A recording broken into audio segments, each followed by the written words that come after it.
Shalom, all praises to Yahweh, Ba'asham Yahawashi, Ba'asham Rakakadash. Double honors unto the apostles and elders of great millstone who rule well. And Shalom to the hopeful elect. This video is called Yahawashi is Solomon.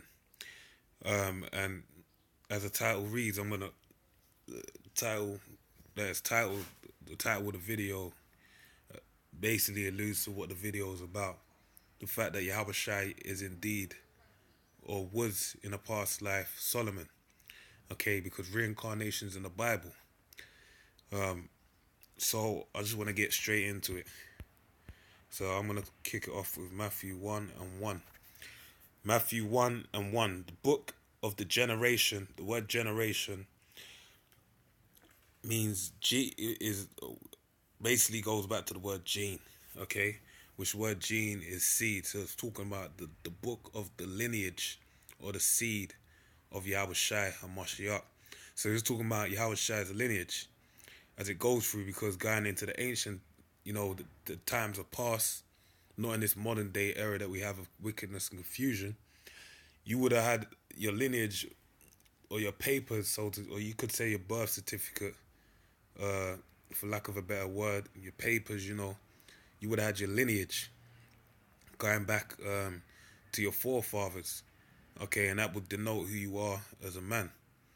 There's examples of that, men that call in Nehemiah or Ezra, I can't remember which book, about Levites that wanted to take up office within,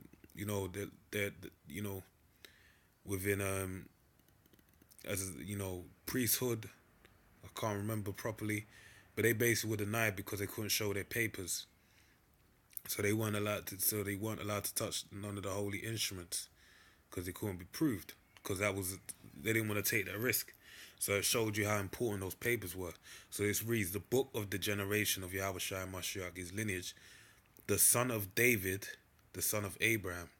Okay, so it tells you that Yahawashi is the son of David, which the son of David was Solomon, and the son of Abraham, which the son of Abraham was Isaac. So it's saying that Yahawashi in times past was Abraham's son, Isaac, and King David's son, being Solomon. So that's proof. On that note, I can end the video, say shalom. I ain't gonna do that, but that's how pretty the Lord's word is. Simple, man. If you can't get that, then the Lord ain't. I'm gonna continue anyway. Matthew 12 and 42. The queen of the south shall rise up in judgment with this generation and shall condemn it. Okay, Queen of Sheba. For she came to the utmost parts of the earth to the head of wisdom of Solomon. And she came. She wanted to hear what Solomon had to say. She didn't come there to get piped and run off with his child. That wouldn't have run. She would have been in his household. And that just didn't happen. Okay, because it's not recorded in the word. So she came to hear the wisdom of Solomon. And behold, a greater than Solomon is here. So she basically said, Yahawashi said, look, Queen Sheba would condemn this generation because she came to hear the word of Solomon, his great wisdom. But Yahawashi let them know, I'm greater than Solomon. Why did he say that? Because he's Solomon in the reincarnation. In the life, as his life of Solomon was great. He had wisdom, but what happened? He had a stain upon his life, being that he went off and built. What did he built temples onto his wives of idols, man. Okay, because he was blindly in love, man. So basically, that shows you that, Yahawashi was greater than Solomon. He was him in the past life, and he was greater than him because in his lifetime as Yahawashi, he didn't commit a sin at all. So it's Luke 1:32. He shall be great and shall be. This is talking about Yahawashi, as it reads I'll start from 31 actually. And behold, thou shalt conceive in thy womb. The word conceive. Mary did get popped by Joseph, man. Okay, Yahawashi had a spiritual father, being the Most High Power Yahweh, but he had a fleshly father, which when you go to this book saying the same thing, Luke, but Matthew, when you read it through, it tells you that Joseph was his father. Okay, through the lineage, because it's a lineage of fathers, a lie. All right. And behold, thou shalt conceive. The word conceive means to hold what? Seed in thy womb, and bring forth a son, and shall call his name Yahawashi. Okay, so it reads on. He shall be great and shall be called the Son of the Highest, because he was the Son of the Most High in the flesh. And the Lord power shall give unto him the throne of his father David. Okay, so who was the father of, who was the son of David? Solomon, and he gave that throne. This is reincarnation. This is a cycle being produced again. You know, life is full of cycles, basically. Like, you know the famous saying that history repeats itself, because the same people are coming down, same spirits coming down on earth and repeating the same doing the same things they did before. And he shall reign over the house of Jacob forever, and of this kingdom there shall be no end. And that's the kingdom of heaven. Okay. Now this same thing that was said unto Solomon. I'm gonna back this point up. This is 2 Samuel 7:12. Okay. And when thy days be fulfilled, and thou shalt sleep with thy fathers, I will set up thy seed after thee, which shall proceed out of thy bowels, and I will establish his kingdom. He shall build a house for my name, and I will establish his throne of his kingdom forever. Now, when Solomon, this happened in the time of King Solomon. But what happened? You read the book of Ecclesiastes, Solomon even says that he, all his vanity, the whole book, he's talking about the vanity of his life, saying that he's accumulated great wealth and riches and great wisdom, but then at the end of all of it, he's just going to leave it on to someone that's not as wise as him. So he was lamenting at that he could give it to his son, which he did, Rehoboam, and he squandered all that wealth and lost half the kingdom. Well, lost all but saved Benjamin, and Levi ended up getting it up in the mix because they got kicked out by Jeroboam, because he said that they would basically make them have to go back to Jerusalem and then take away his kingdom from his hand. All right. So this was done during the time of Solomon, because you had 40 years of peace. But then after that, it was a wrap, man. But that was to a figure of things to come, because Yahawashi, what is Yahawashi known as? The cornerstone that the builder set anew. And basically, he is that core. Let me quickly go into that quickly. Acts 4. Let me scroll through.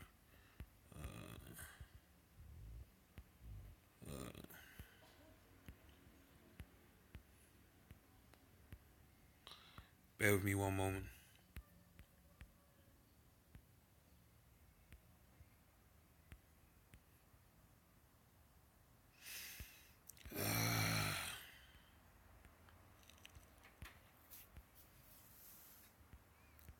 Yeah. This is Acts 4:10.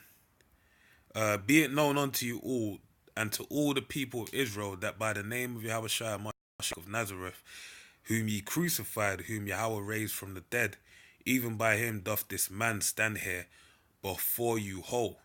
This is the stone which was set anew of you builders, which has become the head of the corner. So these wicked high priests, Pharisees, the Sanhedrin, that whole council that was running Israel at the time, they basically took Yahawashi was meant to be laid as a cornerstone for the governing of the people, but they said we ain't gonna build with his foundation. We're gonna put him aside, and they built basically on sand, man, because they're basically been allotted to death, man, to judgment of Yahweh Shem El Shai. But then that stone they put aside got taken up by the righteous and was built into the temple of the Most High, being the third temple.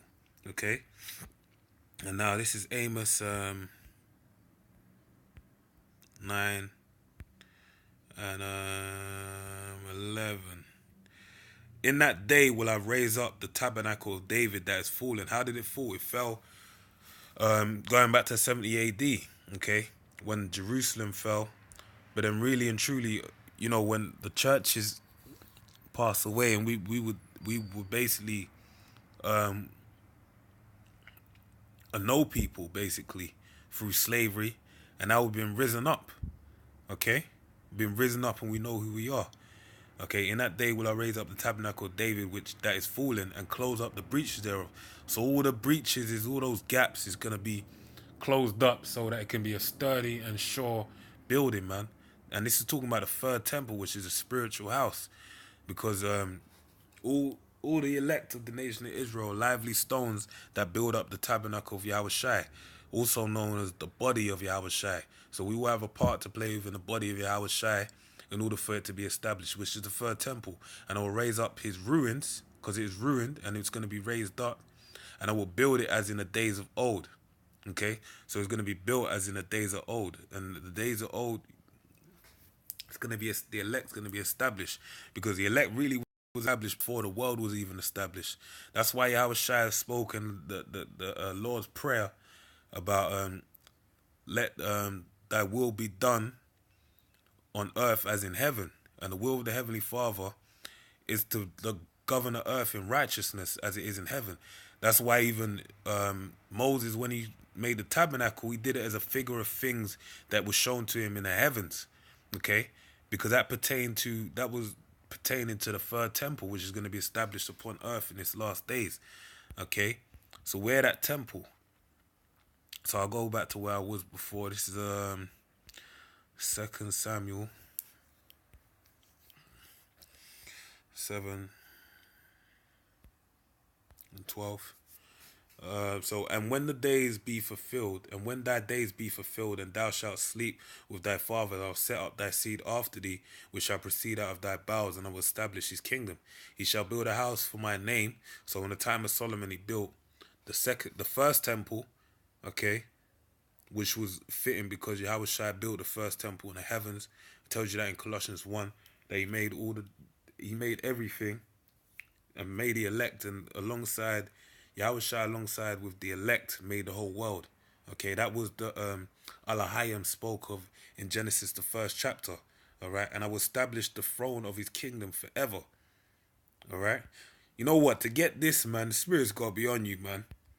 You know, you can't just say this. You know what I mean? It's some deep information. So this is a blessing, man. He shall build a house for my name, and I will establish his throne of his kingdom forever. Did Solomon's kingdom get established forever? No. That's why we're in slavery right now. All right? So Solomon's kingdom, what's Yahawashi known as? The king of peace. All right? And he's going to establish that kingdom of peace in his day. All right? I will be his father, and he shall be my son. What was Yahawashi known as in Luke? What we just read, Luke 1:32-33, known as the son of Yahweh. Okay? I will be his father, he shall be my son. If he commit any iniquity, now this is going into another part of the lesson. If he commit any iniquity, I will chasten him with the rod of men and with the stripes of the children of men. Now, when did that happen to Solomon? Solomon died an old man, all right? He didn't get he had 40 years of peace. When he died, that's when everything went belly up, all right? So when was he chastised by the stripes of men? Show you. This is 1 Peter's 2 verse 24. Actually, I'm going to start from 21 and read to 25. For even hereunto were ye called, because Yahawashi also suffered for us. That's right, Yahawashi suffered for the nation of Israel, starting with the elect, and then that extends through the elect, that extends onto the whole nation of Israel, because the elect are going to replenish the earth, okay, with the seed of Israel, which then will bring back those that are destroyed, okay? Because Yahawashi also suffered for us, leaving us an example that we should follow in his steps. That's right, that we should basically make our bodies a living sacrifice for the word, basically, as it tells you in Romans 12:1. Verse 22, who did no sin, neither was guile found in his mouth. So he did no sin. He didn't do it. He didn't set a foot wrong. He was blameless. Verse 23, who when he was reviled not again. When he suffered, he threatened not. But committed himself to him that judges righteously. So he went there. It tells you he was led as a lamb to the slaughter, man. Who his own self bare our sins in his body on the tree, that we being dead to sin should live unto righteousness, by whose stripes ye were healed. Okay, so Yahawashi suffered what? Stripes. Okay, so those stripes that Yahawashi received, that was for what? For our healing. But then also he put his own sins were put upon him in that time, because that was the only time that prophecy that was spoke of in the book of Second Samuel 12 and 14 was fulfilled. All right, that shows you reincarnation. Because if that didn't happen then, when did it happen, man? The Lord said He's not the author of confusion, nor does any words come out of His mouth void. So when did that happen, man? And if you got, man, if you can't see that, the Lord ain't dealing with you, man. It's pretty straightforward. Reincarnations in the Bible. Yahawashi is Solomon in the reincarnate. Yahawashi, Solomon is was reincarnated as Yahawashi. Okay, because they're one and the same spirit. For ye were as sheep gone astray, but are now returned unto the shepherd and bishop of your souls. So with that, man, I pray you're edified. Shalom.